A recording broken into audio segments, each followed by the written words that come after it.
Assalamualaikum. My name is Suwan Arisa Sofia, and this video will be about Chapter 4, Measuring the Success of Strategic Initiatives. Each company must have two professionals. Firstly, we have the business professionals, and secondly, we have the IT professionals.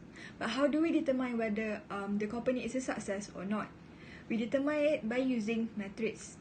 Metrics is the measurements that will determine whether a project is meeting its goals. There are two types of metrics. Firstly, we have the critical success factors known as CPS, and we also have the key performance indicator, also known as KPI. So, what is a key performance indicator?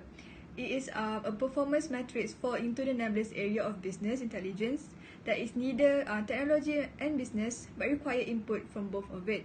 For example, we have the time spent in tutoring gender. Next, we have the benchmark. Benchmark is the minimum level that needed to be reached in the system. So, the steps are firstly we measure the system, and then we compare the results to the previous results. And if there are any flaws or disadvantages, we must find a way to improve the system. Efficiency and effectiveness of IT metrics. Efficiency of IT metrics focus more on where the company doing things right. There are 6 elements. First, throughput, the amount of information that travels through the system at any time. Second, speed, the amount of time for a system to perform transactions. Number 3, availability, the number of hours available for users. Number 4, accuracy. This is where the system generates accurate results while executing the same transactions. It is usually useful when it involves calculations such as financial. Number 5, respond time. How long does it take to respond to users? And lastly, web traffic. It is a host of benchmarks, for instance, number of page views. While the effectiveness of IT metrics focuses more on doing the right thing. There are 4 elements. First, we have the usability. This is where transaction or finding information can be easily done. Number 2, we have customer satisfaction, measured by benchmarks as well. Number 3, we have conversion rates, where the number of customer clicks for the first time and actually buy the product. And lastly, we have financial, where it measures loss or gain. For example, return on investment. Security. It is efficient to put security online as it slows down processes.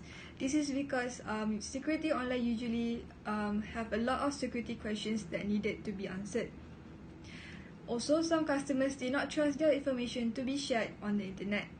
In order for it to be secure, secure internet connection must offer encryption and secure sockets layer. Next, we have the website metrics. There are 8 elements. First, abandoned registration. It is the number of visitors who start a registration page and abandon it. Second, abandoned shopping cart. It is the number of visitors who created a shopping cart and abandoned it before paying. Third, we have the click-through.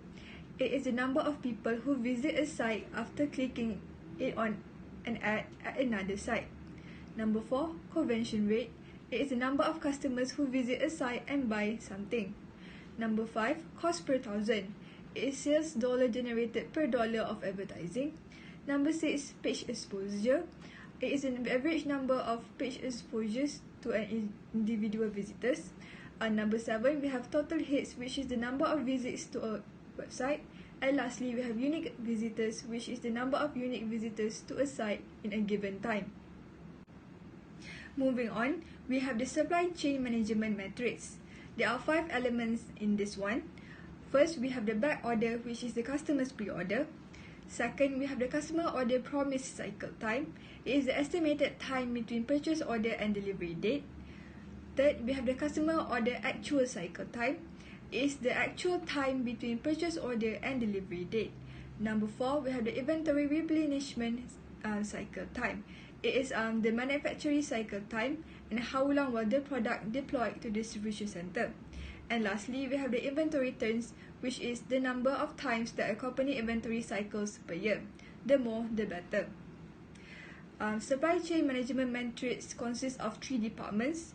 We have the sales matrix, we have the service matrix, and we also have the marketing matrix. Lastly, we have the BPR and ERP metrics. We use a balanced scorecard in order to measure both of the metrics. Balanced scorecard is a measurement system that enables organizations to clarify their vision or strategy and turn them into action. There are 4 perspectives, which are financial, customer, learning and growth, and also internal business processes.